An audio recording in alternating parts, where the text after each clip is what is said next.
She was closing up her own pool when a neighbor stormed over, demanding answers. Minutes later, the cops arrived, but they weren't there for who she thought. Sharon took a deep breath as the sun dipped behind the tree line, casting a golden glow over the water. The pool at her boutique rental estate, a property she had poured her heart into for nearly a decade, shimmered in the fading light. It was her ritual. Every evening she'd personally check the chlorine levels, straighten the lounge chairs, and lock up the gates. Guests came here expecting tranquility, and she made sure they got it. She loved this place. It wasn't just a business to her. It was a reflection of years of sacrifice. She remembered the struggle of getting the loan, fighting for permits, and handling every inch of maintenance herself when she couldn't afford to hire help. But all of it had been worth it. Now, the estate was thriving, attracting high-end visitors who appreciated its exclusivity. She adjusted the latch on the pool gate and turned to leave when she heard a voice behind her. "Excuse me, what do you think you're doing?" Sharon paused, already knowing where this was going. She turned to see a woman in her mid-50s, arms crossed, standing at the edge of the rental property. She had that look, chin lifted slightly, squinting as if Sharon were an equation she couldn't quite solve. "I'm closing the pool for the evening," Sharon said, keeping her tone even. The woman took a step closer, eyes narrowing. "You work here." Sharon studied her for a second. She knew exactly what this woman was implying, but she wasn't in the mood for games. "I own this property," she said plainly. The woman blinked, as if trying to process the words. Then, without missing a beat, she scoffed. "Oh, really?" Her voice was laced with disbelief. "That's interesting because I happen to know the owner." Sharon tilted her head. "Do you?" "Yes," the woman said firmly. "This is a high-end rental. I don't think the owner would be okay with some random person locking things up." Sharon exhaled slowly, willing herself to stay calm. "I am the owner. My name is Sharon Matthews. I bought this place in 2014. But the woman wasn't listening. She was already reaching for her phone. "You need to leave," she said. "I'm calling the police." Sharon let out a humorless chuckle. "You're calling the police on me? On my own property?" "Exactly. If you really own this place, then you won't mind proving it to the officers when they get here." And just like that, she pressed the call button. But Sharon knew this wasn't about proof. It never was. Sharon crossed her arms, watching as the woman paced a few steps away, phone pressed to her ear. "Yes, I need officers at the Lakeview estate. There's someone trespassing. She's locking up the pool like she owns the place." The woman's voice dripped with urgency, her free hand waving as if she were giving a play-by-play of a crime in progress. Sharon could hear the muffled response from the dispatcher, though she already knew how this conversation would go. The woman's tone shifted slightly, her confidence flickering. "No, I don't know her name," she admitted. "But she's here, and she refuses to leave." Sharon let out a slow breath, rolling her shoulders back. She had dealt with people like this before. People who assumed, questioned, and policed without reason. But this was something else. The woman turned back to Sharon, eyes gleaming with a smug sense of authority. "The police are on their way," she announced, slipping the phone into her pocket. "I'd suggest you stay put." Sharon raised an eyebrow. "Oh, I'm not going anywhere." The woman blinked, as if thrown off by the lack of fear in Sharon's voice. "Good," she said, straightening her stance. "Because when they get here, you're going to have a lot of explaining to do." Sharon sighed, glancing toward the row of luxury rental villas. A few guests were outside on their patios, enjoying their evening, sipping wine. One couple had turned their heads toward the commotion, watching with mild curiosity. "Let me get this straight," Sharon said, leveling her gaze at the woman. "You saw me, a black woman, closing a pool, and instead of asking a single follow-up question, you just assumed I didn't belong here." The woman's mouth twisted. "Oh, don't pull the race card." Sharon smirked. "I don't need to pull anything. You did that all on your own." The woman's face darkened. "I don't know what kind of scam you're running, but I know this property is owned by someone else. I've lived in this neighborhood for 10 years. I know who comes and goes." Sharon let out a soft laugh. "Oh, then what's my name?" The woman faltered. "What? My name? If you know the owner, then you should know my name." The woman's lips parted, but no words came out. Sharon took a step closer, lowering her voice. "You don't, do you?" Because you don't know the owner. You just assumed that someone like me couldn't be. The woman bristled. You're twisting my words. Sharon shook her head. No, I'm laying them out exactly as you said them. The woman glanced toward the road, shifting on her feet. Maybe she was realizing she had made a mistake. Maybe not. But before she could say anything else, the distant wail of sirens broke through the evening air. Sharon sighed. This was about to get interesting. The flashing blue and red lights washed over the estate as 2 patrol cars pulled up near the main entrance. Sharon stood her ground, arms relaxed at her sides, while the woman, who still hadn't bothered to introduce herself, took a deep breath, straightened her shoulders, and marched toward the officers like she had personally summoned reinforcements. The first officer to step out was a tall man with sharp features and a no-nonsense demeanor. His partner, shorter but stockier, followed closely behind. Both scanned the area, assessing the situation. The woman wasted no time.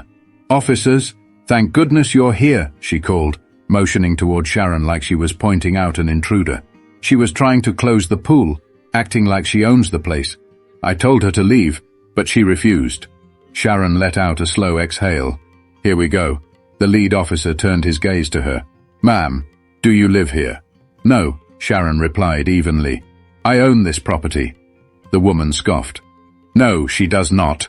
The officer glanced between them, then turned back to Sharon. "Do you have any identification or proof of ownership?" Sharon nodded and calmly reached into her pocket. She wasn't about to make any sudden moves, not with the way things could go south in situations like this. She pulled out her wallet, then handed the officer her driver's license. "I also have property documents inside," she added. "If you'd like, I can grab them." The officer took the ID and studied it before glancing at the woman. "Ma'am, what's your relation to this property?" The woman faltered. "I live nearby. I've seen the owner before, and I know this isn't her." The officer didn't react. He simply turned back to Sharon.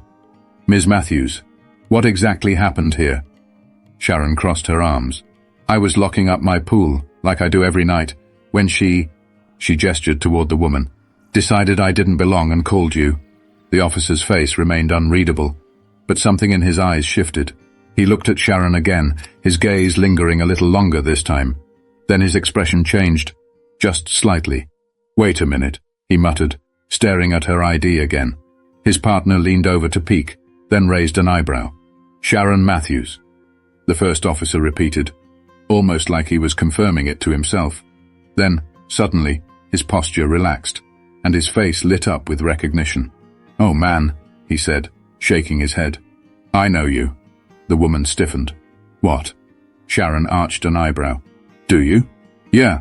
The officer nodded, handing back her ID. "You were on the news a few years back. Didn't you run that community outreach program in Oakland?" Sharon tilted her head slightly, a hint of amusement creeping in. "That depends. Which one?" The officer chuckled. "The one with the scholarship fund. My cousin's kid got a grant through that program." Sharon smiled. Small world. The woman's mouth opened and closed, her confidence cracking just a little. But the officer wasn't done. He turned back to her, his expression unreadable. "And you said she was trespassing?" The woman faltered. I thought she was." "You thought?" The officer's voice was calm but firm. "Did you ask her any questions before calling us?" The woman swallowed hard. I just... But now it was clear. The situation was not in her favor anymore. The woman's confidence wavered as the weight of the officer's words sank in. Her arms, once crossed defiantly over her chest, now hung stiffly at her sides. Her eyes darted between Sharon and the officer, searching for some kind of way out, some justification for what she had done. The officer turned his full attention to her now, his voice steady but firm. "You called us, claiming there was a trespasser, but you never actually checked if she belonged here?" The woman's mouth opened, then closed. I assumed. That's the problem," Sharon interrupted, folding her arms. "You assumed?" The woman let out a nervous breath. "I just thought..." "No, you didn't think," Sharon shot back. "You didn't ask. You didn't verify. You just saw me and that was enough." The second officer, who had been quiet until now, finally spoke. "Ma'am, did she at any point threaten you?" The woman hesitated. "No, but..." "Did she refuse to leave your property?" Another pause. "Well, no, but..." Then why exactly did you feel the need to call the police? The woman's face burned red. I thought I was helping.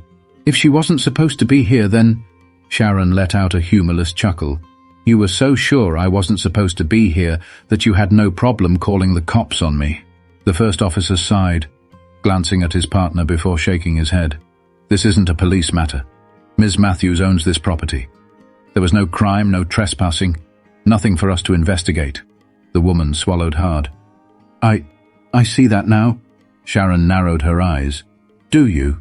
The woman looked like she wanted to say something else, but no words came. The realization of what she had done, how wrong she had been, was settling in. The first officer turned back to Sharon. Ms. Matthews, I apologize for the inconvenience. Sharon exhaled slowly, nodding. I appreciate that. He hesitated before adding, I also just want to say, your work really made a difference for a lot of people. I'm sorry you had to deal with this tonight. The woman's head snapped toward him. Wait. So she's the Sharon Matthews? The second officer let out a quiet chuckle, shaking his head. Yep. Sharon studied the woman's face as the realization hit. Whatever she had assumed about her, that she was some stranger sneaking around an upscale property, that she couldn't possibly own a place like this, had just been shattered.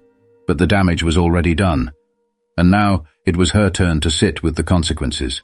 The silence stretched between them, heavy and suffocating.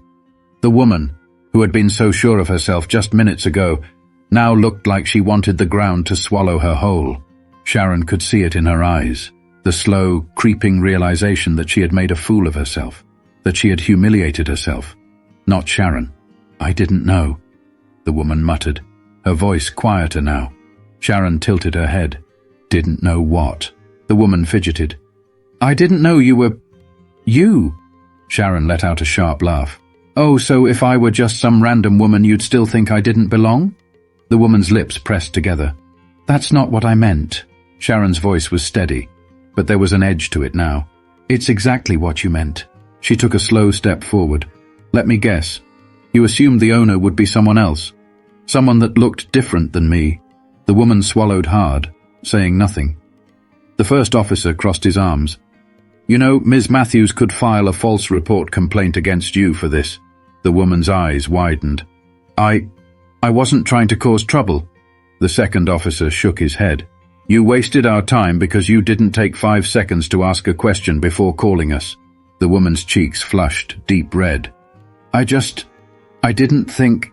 Sharon raised a brow. That much is clear.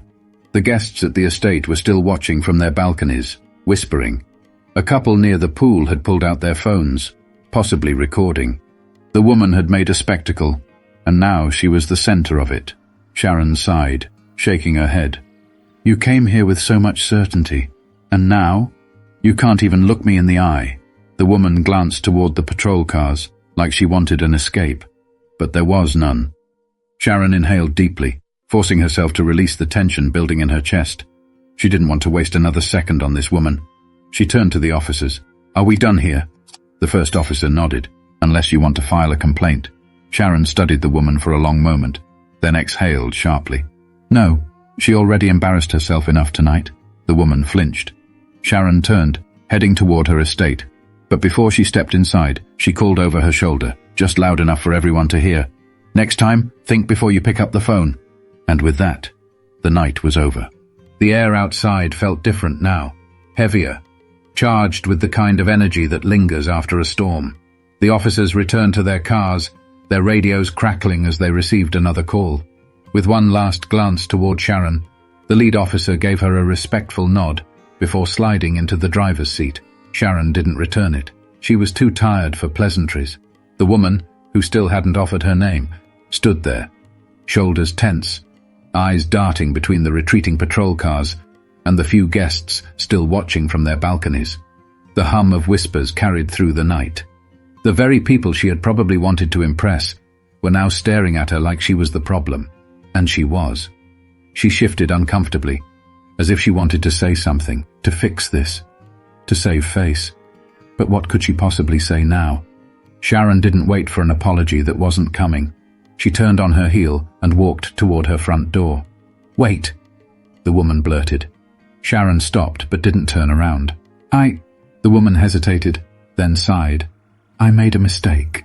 Sharon exhaled through her nose, gripping the doorknob. Yeah, you did. Another pause. I just thought...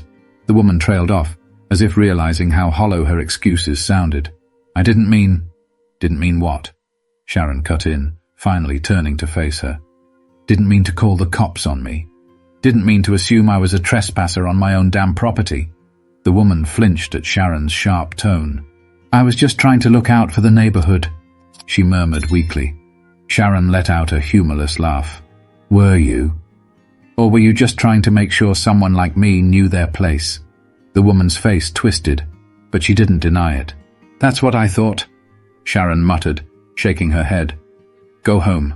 The woman lingered for a second longer, as if she still wanted to salvage the situation. But there was nothing left to say. Defeated, she turned and walked away, disappearing into the shadows of the neighborhood she thought she was protecting. Sharon stood in the doorway for a long moment, letting the cool night air settle around her. The anger was still there, simmering beneath the surface, but she wouldn't let it consume her. She had worked too damn hard to let a stranger's ignorance steal her peace, and tonight, that peace was hers to reclaim. Sharon closed the door behind her, the sound echoing through the quiet house. She leaned against it for a moment, exhaling slowly, letting the tension in her shoulders dissolve bit by bit. She wasn't shaken. She refused to be, but the weight of the night sat heavy in her chest. She moved toward the kitchen, reaching for a glass of water, her hands steady despite the anger still humming beneath her skin. This wasn't the first time someone had looked at her and decided she didn't belong. It probably wouldn't be the last. But tonight felt different. Maybe it was because she had built this place from the ground up, pouring years of sweat and sacrifice into making it exactly what it was. Or maybe it was because the woman had been so certain, so unshakably sure that Sharon couldn't possibly own something this beautiful, this successful. And when she realized she had been wrong, she couldn't even say the words, I'm sorry. That was the part that stayed with her. Not the confrontation, not even the officers showing up, but the woman's refusal to admit what was obvious. Sharon took a slow sip of water, her mind drifting to the guests who had witnessed everything. Would they think twice now before making assumptions? Or would they tell the story later, shaking their heads at what had unfolded in front of them? Either way, it didn't really matter. She knew who she was. She knew what she had built. And no one, not some nosy neighbor, not even the police, could take that away from her. Her phone buzzed on the counter. A message from her assistant, Lena. Everything okay? Heard some guests talking about police at the estate. Sharon smirked, shaking her head as she typed a response. Just a little neighborhood drama. Nothing I couldn't handle. She hesitated, then added, see you tomorrow. Let's talk about adding a Know Your Owner section to the welcome packets. She hit send and set the phone down, glancing toward the window. Outside, the pool was still, its surface reflecting the soft glow of the estate lights. Peaceful, just the way she liked it. Maybe tomorrow the woman would wake up and feel the weight of what she had done. Maybe she wouldn't. Either way, Sharon wasn't going to waste another second thinking about her. Because the only thing worse than being underestimated was letting it get to you. Morning sunlight filtered through the sheer curtains of Sharon's bedroom, casting a soft glow across the walls. She had slept well, not because the events of the previous night had been forgotten, but because she had refused to let them hold power over her. By the time she made her way to the kitchen, the estate was already buzzing with quiet movement. Guests were up and about, enjoying their coffee on balconies, strolling through the garden, taking in the serenity of the place she had built. This was why she did it. Not for approval, not to prove anything to anyone, but because she deserved to exist in spaces like this. Because people like her deserved to own, create, and succeed without justification. Her phone chimed. Another message from Lena. You're trending, by the way. Sharon frowned, clicking the link Lena had sent. A video, shaky but clear, showed the confrontation from the night before. She called the cops on the owner. You can't make this up. The caption beneath it was already drawing thousands of comments. Some were angry, some were supportive, and others were the usual mix of deflection and excuses. Sharon sighed, setting the phone down. She had seen it all before. The mental gymnastics people performed to justify behavior like that. The same tired arguments, the same unwillingness to admit the truth. But there was also something else. Messages from strangers saying how much they admired her composure, how they had been in her shoes before, how they wished they had handled it the way she did. That part, that mattered. Lena called a few minutes later, her voice buzzing with excitement. "You're about to be everywhere," she said. A news outlet already reached out. "They want an interview." Sharon pinched the bridge of her nose. "Of course they do. You're gonna do it." Sharon exhaled slowly, thinking, "No, I don't need to." Lena was quiet for a second. "You sure?" Sharon glanced out the window, watching the water ripple in the pool. "Yeah, the video says enough. People can take from it what they want." Another pause, then Lena chuckled. "You know, I always say you're the classiest person I know. I'd have cussed her out." Sharon laughed. "Trust me, I thought about it." They hung up, and for the first time since the night before, Sharon felt something settle in her chest. Not relief, not anger, just clarity. This wasn't about one woman and her ignorance. It was bigger than that. It was about the everyday choices people made, whether they let their biases dictate their actions, whether they questioned their own assumptions before jumping to conclusions. And maybe, just maybe, someone watching that video would think twice before making the same mistake. She poured herself another cup of coffee, stepping outside to take in the morning air. Another day. Another reminder that no matter what people assumed, she belonged here. And she always had. This isn't just one story. It's a reality too many people face every day. If you've ever been in Sharon's position, you know what it feels like to have someone look at you and decide, without knowing a thing about you, that you don't belong. And if you've ever been on the other side, maybe this is a moment to reflect. Assumptions have consequences. Ask questions. Challenge your biases. And most of all, think before you act. If you found this story powerful, don't forget to like, share, and subscribe. These conversations matter, and the more we talk about them, the more we can change.